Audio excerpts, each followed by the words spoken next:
Hi and welcome back to the Citizen channel. We're all staying safe and well, and our World Cup update, Qatar 2022, with a sky blue tinge, of course, as match day one draws to a close. We've got one more game to look at.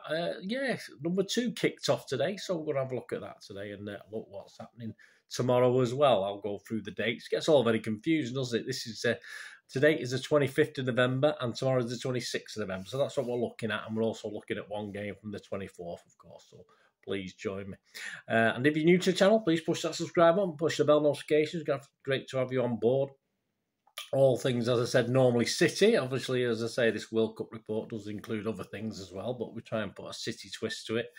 City past, present and forever. Great to have you on board. Spread the word, that'd be great. And please make an old City fan very, very happy. Just press that little button there. Just give us a like, guys. Much appreciated. Right, on to Wednesday's later kickoff. That is far past my bedtime, obviously, with having to do this and get it edited and I guess I do edit it, don't start and get it out. So, we'll go on to the later kickoff, which, of course, was Brazil and Serbia, wasn't it? Brazil 2, Serbia 0 at Lusail Stadium in Lusail. No Ederson, so not a lot of interest. Well, Danilo was playing, but I believe he's picked up an injury, hasn't he, as well? So, interesting to see Danilo playing international football, but not quite good enough for us. But obviously, a Brazilian fullback. Well, then again, I suppose that says a lot about their defence, doesn't it? Well, certainly not the Samba beat from Brazil up to half-time. Very disappointing. And the Serbia keeper, slightly busier, but only sort of half chances. Nothing really to worry either keeper. And Serbia certainly made a good fist of it, defending well and okay on the attack, although, as I said, Alisson was rarely involved. So they would need to up the tempo in the second half, and they certainly did, didn't they? They started a little bit brighter. Serbia weren't quite at it. On 60 minutes, Alessandro comes the closest for Brazil, and it thumps against the post and out to safety. It was a short respite, though, because on 62 minutes, Richarlison turns into Pele, Jorginho, and everyone else rolled into one, doesn't he? I've never rated him particularly, but he looked pretty good tonight.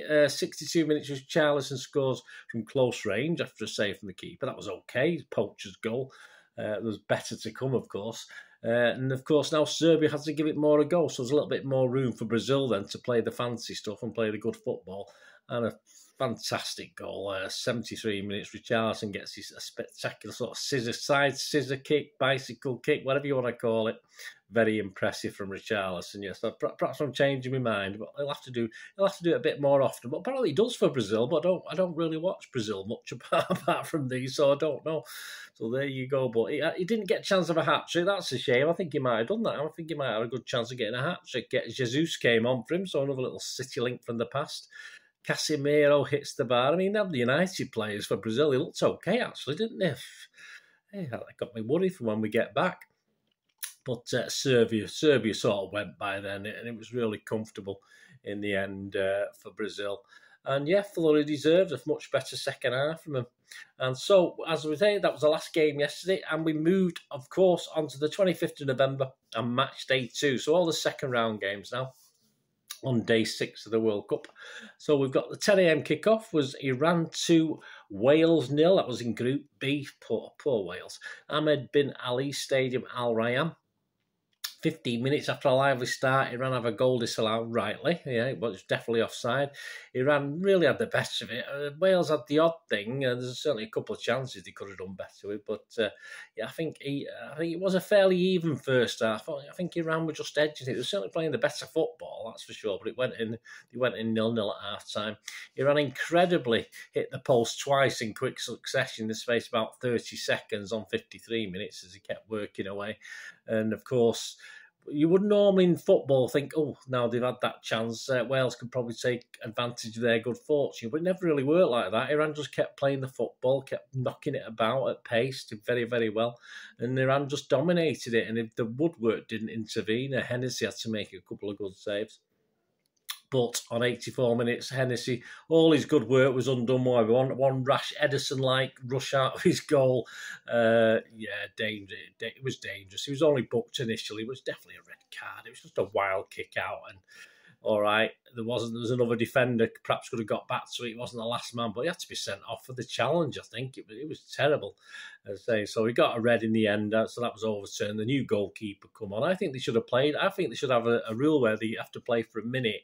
If someone gets sent off without swapping a goalkeeper, they can't make a change for at least a minute. That'll be fun, wouldn't it? Having no goalie in. But hey, that's me. That's just me. So there you go. But it was the correct decision.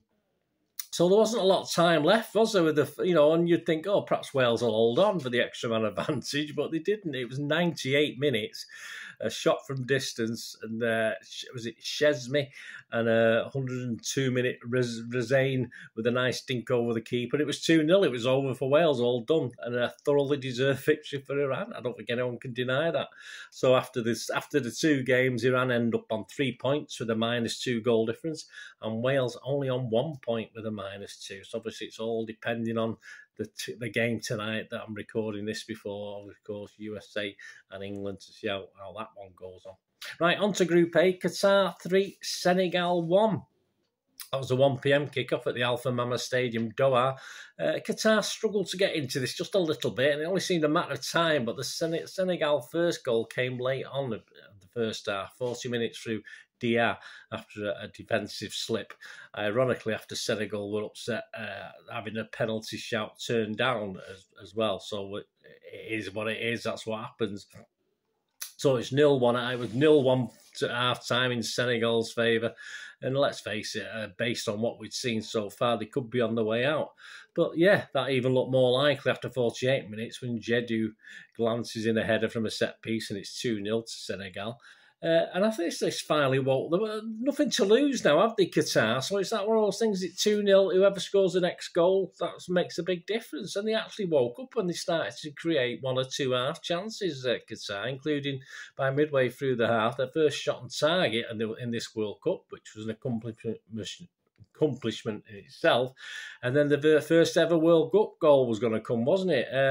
The Senegal keeper saved superbly on 66 minutes, as at least Qatar made a fight of it. But it was only a couple of minutes later, 12 minutes later, 78th minute, when they got a goal back, from Muntara for a powerful header, their first ever World Cup goal. Absolutely fantastic. And anything could happen. They were, cock a hoop, but they were all excited. It was 2-1. Could they get back into it? Probably not, no, because on 84 minutes, Senegal up to gear, and it was 3-1 through Dieng, and that was about it, really. But, all the crowd left, hundreds and thousands of empty seats. They're not very loyal, these Qatar fans, are they? Shocking. It's their country. Stay till the end. Have a beer. Oh, no, you can't, can you? That's probably the reason they couldn't stay. So there you go. A deserved win, certainly for Senegal. A bit better from the host. A bit better. When they had nothing to lose, they were a bit better, but not good enough. So they go into after 2 games. Qatar have got no points. Excuse me.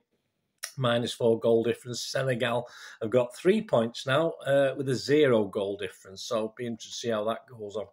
And at the 4 p.m. kickoff, which I'm doing this now before the USA-England game, excuse me, a Group A game, Netherlands 1, Ecuador 1 at the Khalifa International Stadium in Doha. Of course, we've got interest in this one at last. We've got Aki on the pitch, and we've got Nigel de Jong in the studio, so that's not a bad double, is it? We'll take that. And of course, the Dutch got off to a fantastic start, which was probably a problem for them because he never quite matched it then after this. But after about 6 minutes, Gakpo, who looked fantastic for 6 minutes and then looked absolute toss for 90, smashes one in for 1-0, and you think, hey, it might be a cricket score here, but absolutely no chance. It did take him a little while, though, Ecuador. It was from about the 20th minute. The Dutch were sort of controlling it without really pressing too much.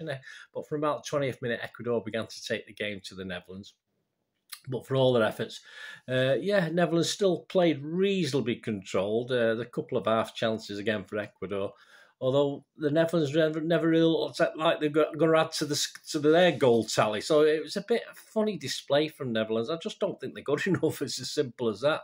A goal for Ecuador was ruled out on the stroke of half-time for the keeper being obstructed by a player in an offside position. That was quite right. He was obstructed. So for me, spot on. But Netherlands went in 1-0 at half-time. Perhaps old Van Gaal can sort things out and get them sort of playing a better second half, but he probably didn't, because on 49 minutes, Ecuador deservedly back in it through Valencia, who pounces on a good save. He couldn't hold on to it, and he wellies it into the net. I think Aki was playing him onside. Oh dear. Some of my City players, they don't seem to play as well when they're not playing for City, do they? I think that's a lot to do with the team they play for. He did make one or two good blocks later, so I'm not going to have too much of a downer on Aki. He did one or two good blocks and tackles later on to deny Ecuador as well. And with the Dutch, not great. It was almost 2-1 as Ecuador smacked the bar on 59 minutes. But the game played out, and let's face it, the only team that were going to win it, the only team were going to win this was Ecuador. They didn't. It ended up 1-1, but Netherlands just so disappointed. So I mean, that means now they've got 4 points in Netherlands plus 2 goal difference, and Ecuador had the same 4 points plus 2. So I think a draw in the last games will do them both. But I don't think the Netherlands are winning this World Cup. They didn't look that great. And to come later, of course, we've got. I think I've not seen the team's out now, but I've not looked, guys. So it is hinted he's going to play the same starting 11 against the USA tonight, the 7 p.m. kickoff. Of course, England sit on 3 points with a +4 goal difference, and the USA on 1 point with a 0 goal difference. It's on ITV at the Al Bayt Stadium, Alcor. So you'll be down, no doubt, watching that, or just watched it, or watching it while you look at it, or I don't know, whatever you're going to do with it. But I will report on that tomorrow anyway in the latest update. And a quick look before we go at Saturday, the 26th of November. 10 a.m. we got the Group D game between Tunisia and Australia.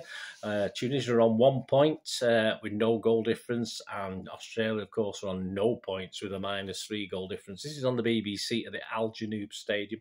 I think this will be a tight game. I think the Kangaroos will go out and get some points, but I think Tunisia is probably stronger, so I think they'll have the work cut out. I think Tunisia should win this, but you never know with the Kangaroo. You never know with the Aussies, do you? 1 p.m. we got the Group C game between Poland and Saudi Arabia. Poland are on 1 point at the moment with a 0 goal difference. Saudi Arabia, of course, are on a wonderful 3 points with a +1 goal difference. This is on ITV from the Education City Stadium. And, of course, after their heroics in match day 1, Saudi will be flying, won't they? But I expect Poland to perhaps nick this and take the points. So it should be a good game. Saudi Arabia nothing to lose. I think they'll go for it. Unless they get all but now they've won a game, they start being a bit negative, but I don't think so. 4 p.m. Group D, we've got France against Denmark. France are on 3 points with a +3 goal difference. Denmark are just 1 point with a 0 goal difference. This is on ITV from Stadium 974. I think France will be confident, but I think Denmark will hopefully spoil the mood, because I wasn't overly convinced with France. They had a nice 4-1 victory, of course they did, but I think Denmark might give them a bit of a going. Let's see what happens with that. I mean, I'm thinking a draw for this one, but I'll be to say I wasn't overly impressed with France, even though they won 4-1. Certainly the bigger teams, and they didn't sort of impress me that much. But we'll see. They'll probably slaughter them tomorrow now. At 7 p.m, the last game of the day. Group C, Argentina versus Mexico. What a cracking game this should be. 0 points for Argentina, -1 goal difference. 1 point for Mexico, a 0 goal difference. This is on ITV from the Lusail Stadium. It's a must-win for Argentina. I was quite impressed with them the other night. I know they got beat, but I think a bit more luck. I think they would have been okay, but it just didn't go with them. You know, you could throw everything. You threw the kitchen sink at them, didn't they, and still come away getting beat. But I think they can win, but it's a high-pressure game, this, because Mexico are pretty good. So it'll be great. I'm looking forward to this one, especially tomorrow, the 7 p.m. kickoff, Argentina against Mexico. Can't wait for that. And I'll be back to report on that. Won't be tomorrow because it's too late, but the day after I'll be back. I'll report on that one, but I hope you enjoy it. Anyway, leave us your comments, guys. Let me know any further on who you think might win. I've got my old World Cup chart on the wall there. Let me know who you might think wins this World Cup. And thanks for joining me, and please keep joining me. I'll try and keep it light and keep watching these City boys. Hopefully they'll start improving a little bit. I've not been overly impressed with it. I think of all the players so far, the only one I sort of thought was okay-ish was Bernardo, but even he wasn't that great. But plenty of time yet for our Blue Boys to start playing like Blue Boys, City Blue Boys. Simple as that. Anyway, thanks for watching, guys. Please, until we meet again, that's one thing, don't I? Please stay safe, everyone. Thanks for watching. Bye for now.